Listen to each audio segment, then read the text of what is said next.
आपको दिखा रहे हैं एनिमेशन के जरिए। इजरायली दूतावास से 150 मीटर की दूरी पर किस तरह से ब्लास्ट हुआ है। कहा जा रहा है एक फ्लावर पॉट में आईडी रखा हुआ था और किसी ने चलती गाड़ी से फ्लावर पॉट में वो आईडी डाला और उसके बाद वहां पर ब्लास्ट करके वो फरार हो गया। यकीनन जितने भी सीसीटीवी कैमरे वहां पर लगे हुए हैं उन सभी को अब खंगाला जा रहा है। उसके जरिए ये जानकारी लेने की कोशिश की जा रही है कि आखिर वो कौन लोग थे जिन्होंने राजधानी दिल्ली को आज एक ऐसे दिन जब हिंदुस्तान गणतंत्र दिवस समारोह जो एक हफ्ते से अलग अलग कार्यक्रमों के तहत समापन की ओर होता है बीटिंग रिट्रीट सेरेमनी के जरिए, उस समय ब्लास्ट करके दिल्ली को हिलाने की कोशिश की है। इस एनिमेशन के जरिए हमने आपको बता दिया कि आखिर किस तरह से पूरे मामले को ब्लास्ट को अंजाम दिया गया है। और ये 5 तस्वीरें एक बार फिर से आपके सामने है। मौके से कोई और बॉम्ब नहीं मिला है लेकिन सभी एयरपोर्ट पर अलर्ट जारी कर दिया गया है। इस वक्त की बड़ी जानकारी अरविंद ओझा, श्वेता सिंह लगातार हमारे साथ जुड़ी हुई है। श्वेता, एक बार फिर से आपका रुख करते हुए आसपास की तस्वीरें क्या बता रही हैं? सुरक्षा के बेहद चाक चौबंद इंतजामात, लेकिन सीसीटीवी कैमरे काफी ज्यादा आज की तारीख में अहम हो जाते हैं क्योंकि उन्हीं के जरिए यह पता चल पाएगा कि आखिर वो कौन लोग थे जिन्होंने राजधानी दिल्ली को दहलाने की यह साजिश रची। श्वेता, नहीं, एक बार तो चित्रा पहले ये पता होना होगा कि ये आईडी है तो किस तरह की है, क्योंकि ये रोड साइड बॉम्ब्स के तौर पर इस्तेमाल तो किए जाते हैं लेकिन यहां पर आखिर उसमें धमाका किस तरीके से किया गया है, क्योंकि लो इंटेंसिटी तो बताया जा रहा है इसे, लेकिन अभी जो पूरा फोकस है वो इस बात पर है कि इसके बारे में और जानकारी हासिल की जा सके। और इसीलिए अगर बैरिकेड के उस पार आप देखेंगे तो वो जमावड़ा और वो जांच की कोशिश आप वही देख पाएंगे। यहां से इसके आगे यानी सीआरपीएफ के जो जवान लगे हैं उसके आगे मैं मोहसिन से कहूंगी कि उस तरफ की तस्वीरें आप लोगों को दिखाएं ताकि उसे देखकर आप समझ सकें कि किस तरीके से गहन इस समय चिंतन चल रहा है और यह जांच बहुत महत्वपूर्ण हो जाती है। इजराइल जैसा देश की बात जब हम करते हैं तो इसमें एक सबसे अहम चीज हो जाती है कि बहुत सारे ऐसे लोग हैं, बहुत सारे ऐसे धड़े हैं जो इजराइल और भारत की दोस्ती को नापसंद करते हैं। और ये सिर्फ आज की बात नहीं है, हमने उस स्टिकी बॉम्ब वाला पूरा एपिसोड हमें याद है कि किस तरीके से किया गया था, या फिर जब 26/11 में मुंबई पर हमला किया गया था तो किस तरीके से इजराइल को एक संदेश देने की कोशिश की गई थी। इसीलिए सतर्कता हमेशा बहुत ज्यादा रहती है। दिल्ली में भी इजराइल की जो एम्बेसी है वो अपनी सुरक्षा को लेकर बहुत ज्यादा हमेशा तैयार रहती है। लेकिन आज की तारीख में अगर बीटिंग रिट्रीट के दिन इस तरह से हुआ है तो क्या वो वाकई एक संदेश देने का प्रयास था? क्या इससे बड़ा हमला करने की कोशिश थी, या फिर जो निशान अभी सड़क के किनारे हमें दिख रहे हैं बात वहीं तक थी? लेकिन अभी 3 तरह की चीजें हो रही हैं। एक तो बाकी इलाकों का अलर्ट, दूसरा यहां की जांच, और तीसरी चीज ये कि कहीं आगे और कुछ तो नहीं होने वाला है। इसीलिए उसके लिए सतर्कता और उसकी जांच, उसके लिए इंटेलिजेंस कलेक्शन पर अब पूरी तरीके से जोर है। ये महत्वपूर्ण जानकारी श्वेता आपने दी। और आज ही भारत और इजराइल के कूटनीतिक रिश्तों की 29वीं सालगिरह है और आज ही के दिन इजराइल दूतावास की 150 मीटर की दूरी पर अगर इस तरह का ब्लास्ट किया जाता है तो यकीनन इसके संकेत और संदेश आखिर क्या देने की कोशिश। एक बार फिर से अरविंद ओझा का हम रुख कर लेते हैं। अरविंद, लगातार दिल्ली पुलिस के तमाम अधिकारियों से आप बातचीत कर रहे हैं, वहां पर सुरक्षा व्यवस्था भी चाक चौबंद कर दी गई है, किस तरह की जानकारी मिल रही है? और जैसा कि श्वेता ने सवाल खड़ा किया कि किस तरह का आईडी था, यह भी अपने आप में बड़ा सवाल है। सुरक्षा व्यवस्था एयरपोर्ट की भी बढ़ा दी गई है, इसी के साथ यह भी जानकारी। अरविंद,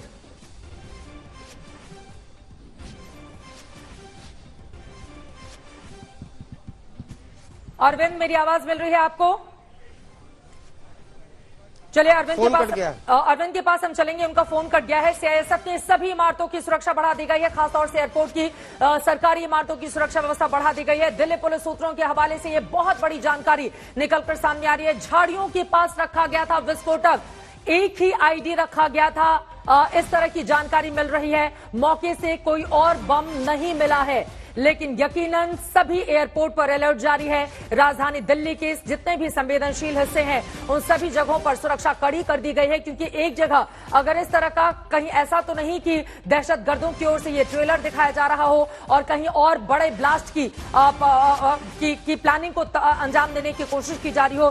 तमाम ऐसी आशंकाएं हैं जो यकीनन इस वक्त खड़ी हो रही हैं। अभी 26 जनवरी गणतंत्र दिवस परेड हम सब ने देखा किस तरह से भारी सुरक्षा व्यवस्था के बीच संपन्न हुआ।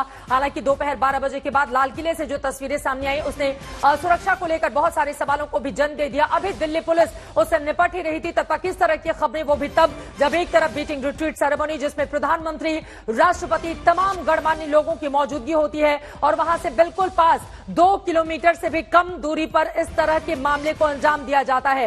हालांकि कोई हताहत नहीं हुआ, यह अच्छी खबर है, लेकिन आखिर वो कौन लोग थे जिन्होंने राजधानी दिल्ली को दहलाने की साजिश रची, ये सवाल बार बार इस वक्त खड़े हो रहे हैं और इसी के साथ ही सुरक्षा एजेंसियों की चिंताएं भी बढ़ गई हैं।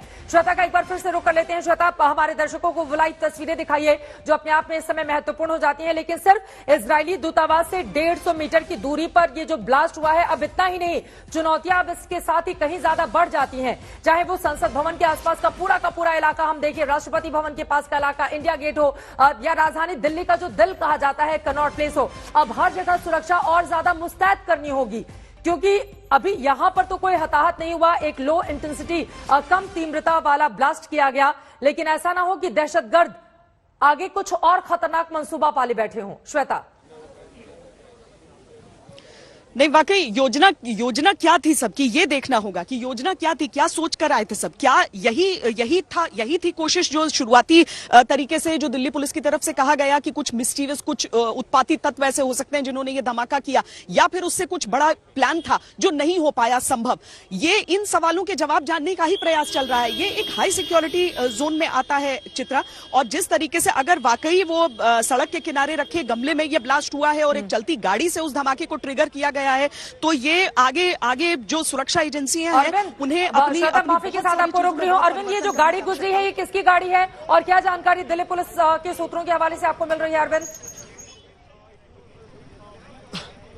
जी देखिए, मैं आपको सबसे पहले बता दूं कि दिल्ली पुलिस के एक बड़े अधिकारी ने बताया कि जो ये आईईडी था, इम्प्रोवाइज एक्सप्लोसिव डिवाइस, ये लो इंटेंसिटी का था, नंबर 1। नंबर 2, अगर आप यहाँ, चूंकि पहले आपको क्राइम सीन दिखाते हैं, यहाँ से थोड़ी दूर पर जो कॉर्डन ऑफ किया गया है, सीआरपीएफ की ये जवान है, ये सामने की तरफ, ये देखिए यहाँ पर वो सामने जो कैमरामैन सत्य आपको दिखाएंगे, अभी भी ये सामने जो तस्वीर है, यहाँ पर धमाका हुआ, क्राइम सीन, वहां पर इक्विपमेंट के जरिए जो स्पेशल सेल और बम डिस्पोजल स्क्वाड की टीम है, वो अगर ये जानने की कोशिश कर रही थी कि क्या किसी तरीके का वहां पर कोई और एक्सप्लोसिव तो नहीं है, उसको डिटेक्ट करने की कोशिश की जा रही थी। लेकिन अब बड़े अधिकारियों के जरिए कुछ चीजों की पुष्टि हो चुकी है। पहली ये कि ये इम्प्रोवाइज एक्सप्लोसिव डिवाइस था, यानी आईईडी था, और जैसा हमने आपको क्राइम सीन दिखाया, इस तरीके की झाड़ियां हैं, छोटी छोटी लुटियन जोन की, और फुटपाथ है, और ठीक इसी तरीके से झाड़ियों के पास वो बॉम्ब रखा हुआ था। 5:05 पर उसमें धमाका हुआ। तस्वीरें हमने आपको भेजी है, जो कार के शीशे थे वो टूट गए, जिसके बाद आसपास के लोगों ने सूचना दी। लेकिन 2 चीजें क्लियर हो चुकी है, एक तो आईडी था, लो इंटेंसिटी का था, दूसरा और कोई दूसरा आईडी वो मौके से रिकवर नहीं हुआ है। जो पूरा क्राइम स्पॉट है उसको इक्विपमेंट के जरिए बॉम्ब डिस्पोजल की जो टीम है उसने सर्च कर लिया है, और कोई दूसरा आईडी पास से नहीं मिला है। हाँ। तीसरा दावा जो बड़े अधिकारी ने किया है कि हम बहुत जल्द इस पूरे मामले का खुलासा कर देंगे। तो ये देखना होगा जो बड़े अधिकारी ने दावा किया उन दावों में कितना दम है। लेकिन चूंकि ये लुटियन जोन्स का इलाका पड़ता है, नंबर 1, नंबर 2 काफी सेंसिटिव इलाका पड़ता है, नंबर 3 इजरायली एम्बेसी से महज 150 मीटर की दूरी पर यह धमाका हुआ है। और जैसा श्वेता बता रही थी, मुझे बहुत अच्छे से याद है, 2012 में प्रधानमंत्री आवास से महज कुछ मीटर की दूरी पर ही इजरायली एम्बेसी की कार को निशाना बनाया गया था। इजरायली एम्बेसी और इजराइल के लोग हमेशा से निशाने पर रहे हैं। ऐसा दिल्ली में जब भी दिल्ली पुलिस अलर्ट जारी करती है बड़े मौकों पर,